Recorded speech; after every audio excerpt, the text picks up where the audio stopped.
12वीच्या परीक्षेचा म्हणावा तसा अभ्यास झालेलाच नाहीये. मग असं केलं तर यावर्षी राहू दे परीक्षा. आपण पुढल्या वर्षी परत सुरुवात करूया. म्हणजे रिपीट करूया का? रिपीट केलं तर फायदाच फायदा होईल. मी पहिल्यापासून छान अभ्यास करेन आणि मग मला बोर्डला चांगले मार्क पडतील. असा जर विचार तुमच्या मनात येत असेल, तर पहिल्यांदा तो विचार मनातून डिलीट करून टाका. मी सुद्धा तोच विचार केला होता. मी माझ्या वडिलांना म्हटलं होतं, "गॅप घेऊया, रिपीट करतो मी." वडिलांनी तेच सांगितलं मला, जे मी तुम्हाला आत्ता सांगितलं. काही नाही, अभ्यास करायचा, होईल अभ्यास, आपण करू शकतोय. खचलेत काही मुलं, अभ्यास झाला नाही असं वाटतंय. अरे पण तुम्ही जर स्ट्रॅटेजी चेंज केली, तर पुढच्या 3 आठवड्यामध्ये पूर्ण सगळं बदलू शकतंय. मग मनात तो विचार आणू नका.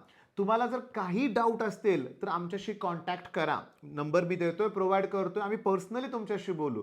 तुम्हाला फक्त थोड्या गाईडन्सची गरज आहे. पेपर पॅटर्न समजून घ्या.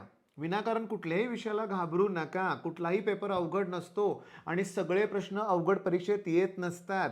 5 ते 10% प्रश्न परीक्षेत फक्त अवघड असतात, बाकी सगळं सोपं आहे. मॅथ्स, फिजिक्स, केमिस्ट्री, PYQच रिपीट होतात. मग असं असताना आपण गॅप घेणं, रिपीट करणं असं जर मनात आणलं ना, आपण अभ्यास करणं सोडून देऊ आणि हे मी होऊन देणार नाही. तुम्ही YouTubeवर मला फॉलो करा. मी जे IMP क्वेश्चन देतो ते फिनिश करा आणि चांगले मार्क मिळवा. All the best.